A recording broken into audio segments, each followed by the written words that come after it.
Book 7, The Soldier in the Middle of the World, Chapter 20. What kind of a world would allow? If ever there was a time he was ready to run away from the world, it was right now. The lieutenant was sitting at a desk in the main study, preparing to read another dull chapter in world history, while trying not to think about Sergeant Onus's terrified face, watching him die.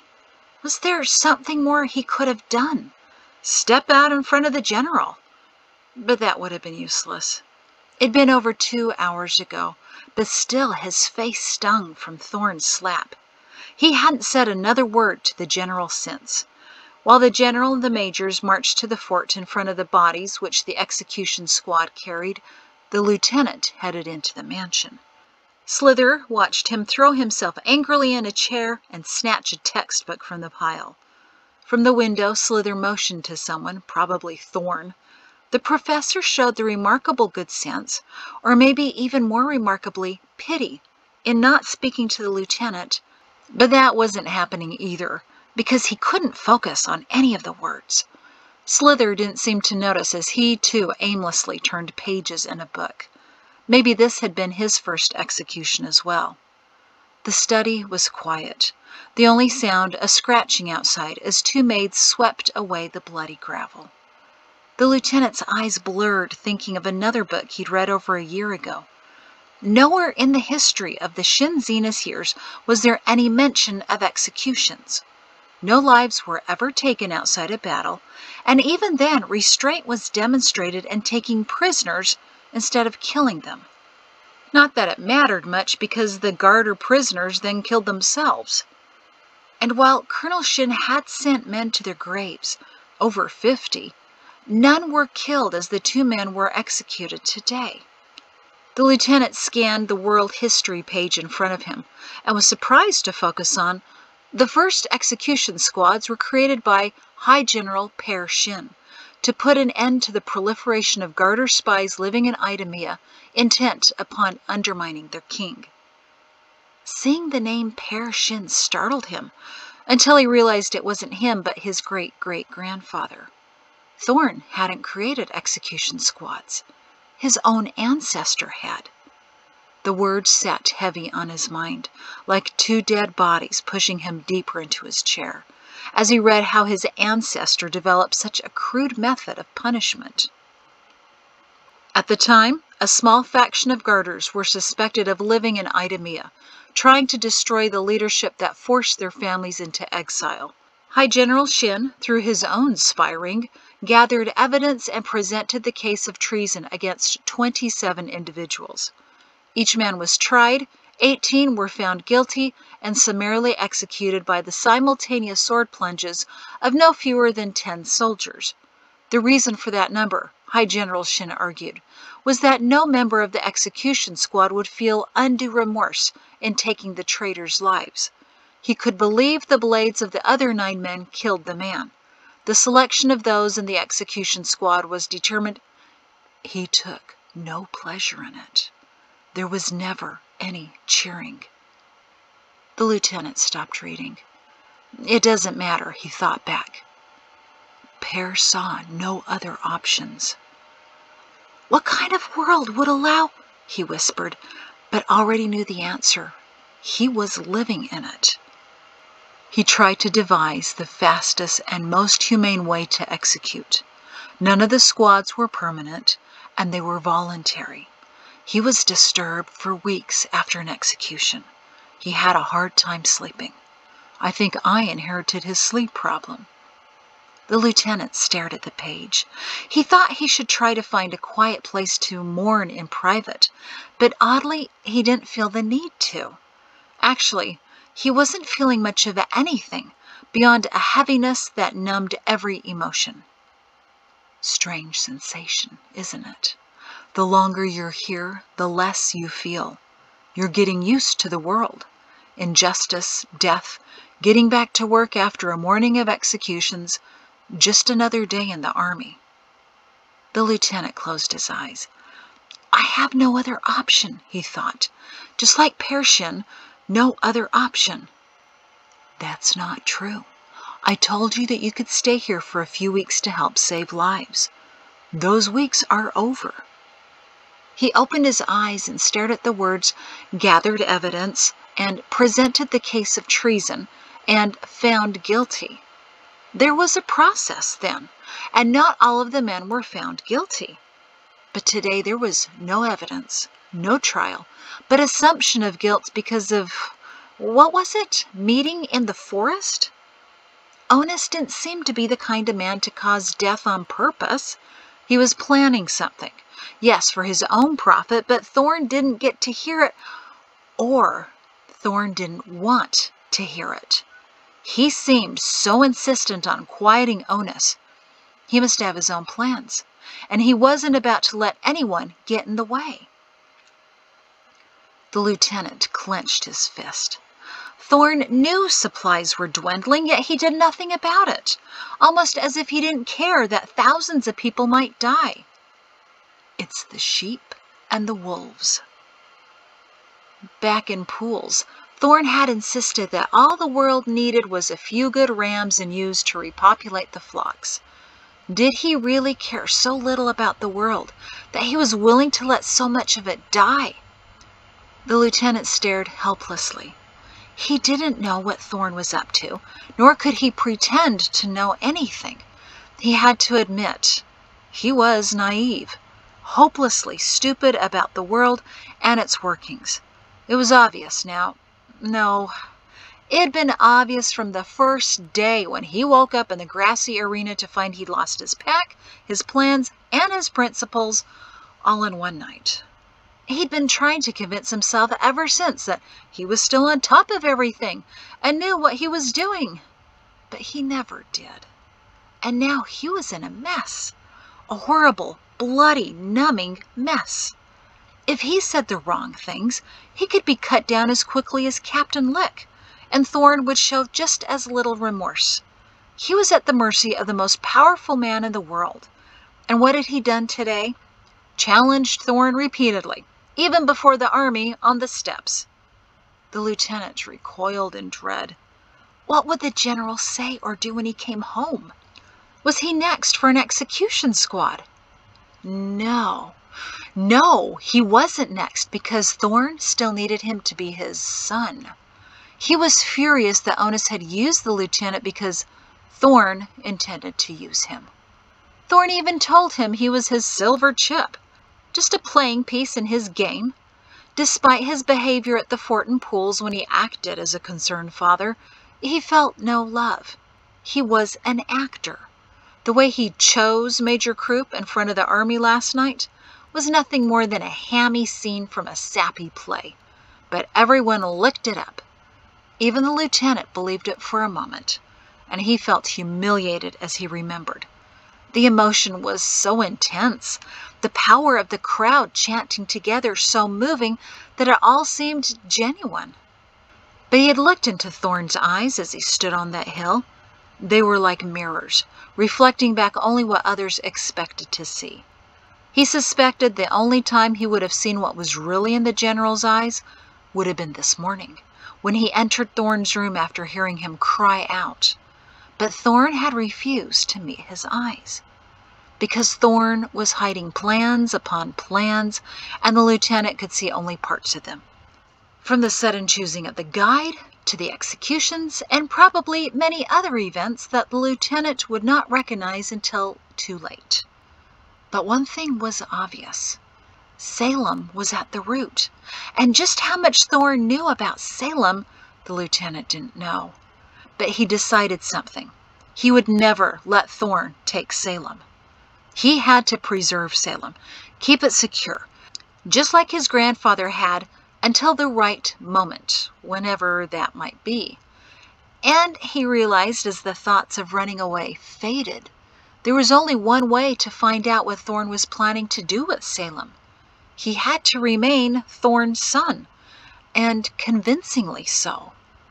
That would be an immense task, the lieutenant thought as he rubbed his smarting cheek. Peto's shin had never hit him. Even when he found out that the forest fire he'd rescued his son from was actually caused by the same boy because he wanted to see the forest burn, Peido Shin never struck anyone. Whenever the lieutenant and his brothers and cousins got into a fight, Peido was always the first one on the scene to break it up. "Hitting never fixes problems, it only causes more," he'd say, as he dragged him off of someone, usually Cephas.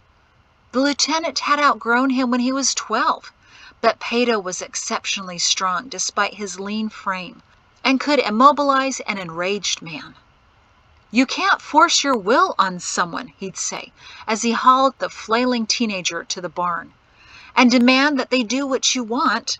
That's the refuser's way. That's not the creator's way." He'd heard the speech so many times he had it memorized. The creator allows everyone to choose their way, even if it's the stupid way. But the refuser wants to control everyone's lives. That's not our way. He stopped rubbing his cheek, realizing something. The refuser's way was force, total control. And people rarely realized how much under the refuser's control they were because he was a superior actor, convincing unthinking people to believe what he wanted them to believe. And he decided who was also a successful and manipulative actor, Lemuel Thorne. He maneuvered his audiences to control their ideas, their fears, and their futures.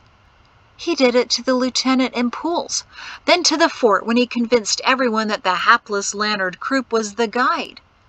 And he'd be doing it later this afternoon to Edge, as he'd introduce them to their new chosen leader. Then he'd be off to manipulate the rest of the world. The lieutenant felt an outraged chill run down his back. He'd been so stupid, so gullible. He'd even admired Thorne. He'd been flattered that he was his chosen son. And Thorne had a plan for him as well, he was sure. Something was opening in his mind, as if it were a large house, and he was finally unlocking a door he'd been neglecting. As he opened it, it revealed an entire wing he had forgotten even existed, filled with brightly lit rooms of ideas and windows of possibilities. Until then, he didn't realize how trapped in a dark closet he'd been, but now he was finally letting in some light. "He's been using me," the lieutenant whispered to the text. "He's been using me, but I can use him back. General, I'm tired of being naive and gullible, and when the time is right, you'll see just how rebellious a son I can be. You thought I was troublesome before? That's what they thought of me on the other side of the mountain, too. Even though I never tried to cause trouble, I think I will now. No one's seen anything yet. And, my dear General, you'll never see anything in my eyes either." It was time for a counteroffensive. "Ah, young pair, you get so close, but then are you listening? Look, young pair, you're right about Lemuel. Finally, you're not entirely numb, not entirely the refusers because you're seeing how he works. Well done! But you can't beat him. Please, son, you can't. Young pair, Lieutenant!" After a silent midday meal where the lieutenant and Slither picked at their plates, the lieutenant found Guide Lannard in Thorne's immense bedroom, staring blankly into a big wardrobe. "Professor Slither told me to give you a hand, sir," the lieutenant said quietly as he walked in. "A devoted son, after all, does everything he's told." Guide Lannard winced when he heard the lieutenant's voice. Without looking at him, Croup scoffed at the array of clothing hanging in front of him. "I'm supposed to choose something that makes me look distinctive for the presentation to Edge. The general said I'd find something appropriate in here, but I can't imagine what he was thinking." The wardrobe was full of fancy dresses, thick cloaks, and old uniforms. "Actually," the lieutenant said, gingerly reaching past the major and pulling out a deep red cloak, "Slither suggested this is what you should be wearing." "It's a woman's cloak!" Guide Lannard exclaimed. "Have you ever seen a man wearing a woman's cloak?" The lieutenant shrugged in sympathy. "Actually, I have. Everyone wears everything and nothing. Citizens will wear anything, Guide Lantern said with a sneer. They have no sense of self-respect. If I put that on, I'll be as embarrassing as everyone else. Might as well find me some face paint while you're at it. But the cloak will draw attention to you, the lieutenant tried to explain. And that's the point. No! Guide Lantern shook his head violently. I refuse. The lieutenant held up the cloak and tipped his head objectively. It really doesn't look like something only a woman would wear. It's quite long, too. I didn't realize Miss Amory was this tall. That wasn't Amory's, Guide Lantern said, frowning at it. It was Sylvie's. She left with her baby a few weeks before Amory moved in. He took the cloak and turned it this way and that. Maybe it's not that bad. I've never worn silk before. But the lieutenant was curious. What kind of baby did Sylvie have? The only kind Thorne knows how to produce since you, a girl, of course. Turn around. Let me see this on you first. The lieutenant obediently presented his back, and Croup draped the cloak on his shoulders. Sir, how many daughters does the general have? He asked, as he fastened the cloak in the front and turned around. The major bobbed his head as he evaluated the effect of a soldier in red silk. Not bad, I guess. I think he has maybe 9 or 10 now. I've lost count. Refusing to look the lieutenant anywhere near his eyes, Croup deliberated. It certainly stands out in a crowd, doesn't it? Turn around slowly. The lieutenant tried not to feel ridiculous as he pivoted like a horse at auction. It's surprisingly warm, he pointed out, lined with wool. With it getting colder, that might be useful. Croup scowled. If it were anything but red. Black, maybe, or blue. What else is in there? He turned to the wardrobe and began pushing aside old uniforms and dresses in search of alternatives. Lieutenant, he said, his voice slightly muffled by something pink. Since you're here, I should probably say that... He sighed. I don't know why, he mumbled to the clothing. Not as if I care, but... He cleared his throat again and said, About the general, you'll get used to him. My father used to hit me all the time, but it was fine. I deserved it. He made me the man I am today. The lieutenant looked down at his boots, surprised at the major's attempt at whatever he was attempting. Yes, sir, he muttered. You have to realize you really did sound a lot like her this morning, and you really hated her. The major pulled out another cloak and scowled at the pale green of it. Oh, worse than red. He tossed it aside and searched for something else. I'm not really sure why he hated her so much, Croup said. She wasn't entirely awful. I don't know if you know this, Lieutenant, but she was my teacher for 2 years when I was a teenager. The lieutenant wasn't sure how to respond. Marishin had been his teacher for far longer than that. I'd heard she'd taught here. The major nodded, still pushing around clothing. Really, she wasn't that bad. At the time, I thought she was terrible. But as I've gotten older and thought about how we treated her and how she just waited each day for us to finish complaining about the world and our parents before she started on her lectures, well, she was a very patient woman. I did learn a few things from her, and she did listen to us and ask us questions. The only other adult who ever paid attention to me was Captain Thorne. The lieutenant waited breathlessly for more. It wasn't until later that I realized he was listening to me to learn about her, the major said in barely above a whisper. He was now just aimlessly moving clothing back and forth. He saw things in her I didn't see. But, Lieutenant, I don't think your grandmother meant to be traitorous. She just wanted us to think. She let us argue and complain about everything. But I don't think she ever wanted to destroy her husband. That was Zenas' influence. I think your grandmother really did love your grandfather, until Zenas turned her. The major almost sounded regretful absent-mindedly gripping a frilly purple dress. "Thank you, sir. Why are you telling me this?" The major stared into the wardrobe. "He should have just let her go, Lieutenant. The colonel, he should have just let Zenas take her away. There were plenty of women willing to comfort him. My mother was one of them." He chuckled mirthlessly. "She even said so in front of my father. If I could have just 5 minutes alone with Perrin Shin, I could have made him forget all about his wife." A lot of women were saying things like that at the remembrance ceremony. Of course, my father later hit my mother for that, then she kicked him back. Lannard looked into the wardrobe as if watching the past. They put his old lieutenant colonel's uniform on display and put up the names of your mother, her husband, and your uncle on a big board with flowers all around it, along with some of their clothing, propped up like weird bodiless figures. But nothing about your grandmother.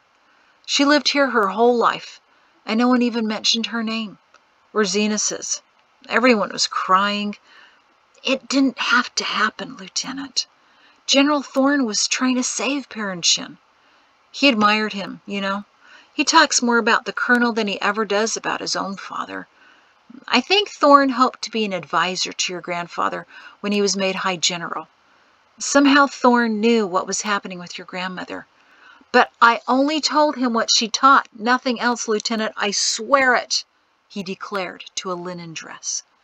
"He was putting together a case against her, but he wasn't fast enough. I guess that's why he moves so quickly now, like he did today," he muttered. "End it before anyone could run away." He cleared his throat again and spoke quietly to the wardrobe. "Before Thorne could finish gathering evidence, the colonel resigned his commission. And before Thorne could make sure you were born safely, the girl he wanted ran into the forest looking for her mother. They all chased after Mrs. Shin, trying to stop her. It was all Zenas's fault. It didn't have to be. As much as the women in Edge stared at your grandfather, they wanted Zenas even more. He was available, and I suppose they considered him handsome, but he never looked at anyone but your grandmother. Everyone said the colonel should have killed the sergeant major, but I know what should have happened. The colonel should have just let her go. If he had, everything would have been different. He would have gotten over her in time, and your mother Jatesy wouldn't have died." He paused, cleared his throat roughly, then said to the wardrobe, "So that's why I'm telling you this, Lieutenant. Mari Shin's a part of you, but you should let her go. When I look at you, I see him. But when you talk, I hear her. So does the general. You have to let her go. Whenever you feel the need to argue, just stop. Whenever you think someone's doing something wrong, just shut up about it. Don't be like her. She never knew when to shut up, so she destroyed everything. Just listen to Thorne, don't fight him, and don't sound like her ever again. That's the only way you'll survive to become a general yourself." The lieutenant, amazed, whispered, "Yes, sir. Thank you, sir." Guide Lannard turned suddenly from the wardrobe. "Red will suffice," he said, unfastening the clasp around the lieutenant's throat without looking at him. He slid the cloak off the lieutenant, glanced briefly into his eyes. Lannard's eyes were as red as the cloak, then strode out of the bedroom. By dinner time, the lieutenant knew how he was going to behave. Major Croupp's words had echoed in his mind all afternoon. He sounded like her. Well, of course he did. He and his grandmother had spent hours debating, but he hadn't realized that his manner was so like hers. She'd always told him to be inquisitive and never felt threatened when he challenged her on something. If it was the truth, she explained, their arguing about it would reveal it. If it wasn't, their arguing would reveal its deceit, and it was vital for them to uncover every deception. Usually their arguments were spirited and even occasionally heated, and at times Pugga would come out of his office to glare at them in warning, but they never became angry with each other. Except for that last debate. He was livid with her. She told him he was illogical, emotional, and just plain wrong, And the lieutenant had to admit she was right. He wasn't thinking clearly then, but he was now. And to hear that he reminded others of Mari Shin's rebellion made him feel strangely satisfied. He'd just better not show it. It was time to become the model's son. A variety of plans had occupied him that afternoon, but his mind wandered the new corridors he'd opened. He'd found himself staring at Thorne's past uniforms in the wardrobe that afternoon, remembering that he'd promoted himself. No one could be promoted now without General Thorne's approval. But there had been other generals in the world, men named Karna, Fod, and Jordan, who combined forces, promoted their own men, and declared their own authority. And the citizenry let them. That was all a man really needed, others to follow him. Then he could proclaim himself any rank in his own army. He only needed enough citizens and soldiers to rally around him, and they would, because not only had Perrin Shin returned to the world, but secretly so had Mari Shin. He had the textbooks. He had a tutor. He knew the world's deceits, pride, and weaknesses, and with all of that knowledge, he'd eventually become the greatest general the world ever knew, General Perrin Shin. And General Lemuel Thorne would be a forgotten footnote in the back of a dull world history book. The lieutenant made sure his smug smile of planning was wiped from his face when Thorne and Krupp returned to the mansion that evening. Guide Lannard, dressed in his red cloak, was also wearing a simple pale blue silk tunic and trousers. He looked both imposingly majestic and completely miserable. Professor Slither stood at the door of the study, waiting with the lieutenant. He nodded approvingly at the silky guide. "So, how was the presentation of Guide Lannard?" "The citizens of Edge were most impressed," Thorne announced, "and welcomed their guide with all due adulation, except for one minor exception." Slither's eyebrows rose. "Who dared oppose our new guide?" Guide Lannard sighed. "My brother!" He shouted, "What, him?" before the guards could silence him. "He never was very pleasant without his mead. I'll bet he's been dry for weeks now." Slither smiled in consolation. "One's family never can accept the success of a member. Despite their achievements, they forever remain in memory as nothing more than the annoying brother or the senseless cousin. That's why it's critical to sever family ties in order to fully develop one's potential." Krupp shrugged. "My mother seemed happy enough. She wouldn't admit to knowing my brother as they dragged him out of the amphitheater, though. I'll bet she locks him out of the house when they release him from incarceration." The lieutenant continued to stand at attention, hoping his renewed show of respect would soften whatever words the general had for him. Thorne had yet to look him in the eyes as he took off his sword and sheath and laid them on the side table of the large entry. "Early night tonight, gentlemen. The guide and I leave for Idemia at dawn. We need to sleep well before the journey." He gave Krupp a meaningful look that assured him mead and women would not be part of this night either. "Dinner ready?" he asked, looking past the lieutenant to the eating room. "Yes," Slither said, patting his belly in anticipation. "Cook said we can eat as soon as you arrived." Thorne marched right past the lieutenant, still standing stiffly, and into the eating room. The lieutenant waited until Krupp and Slither followed before he entered. He wouldn't speak until addressed. The men sat down to their usual places at the table, and the lieutenant sat down a moment later. Thorne didn't look at him. Two soldiers brought out food, took customary bites from all the dishes before setting them on the table, and still Thorne ignored the lieutenant. The four men served themselves, Slither droning on about a few more sections he'd read in the writings that Krupp should consult, and the lieutenant slowly ate his meal, watching Thorne out of the corner of his eye. The general never once acknowledged him. And that's the end of that chapter. Thank you.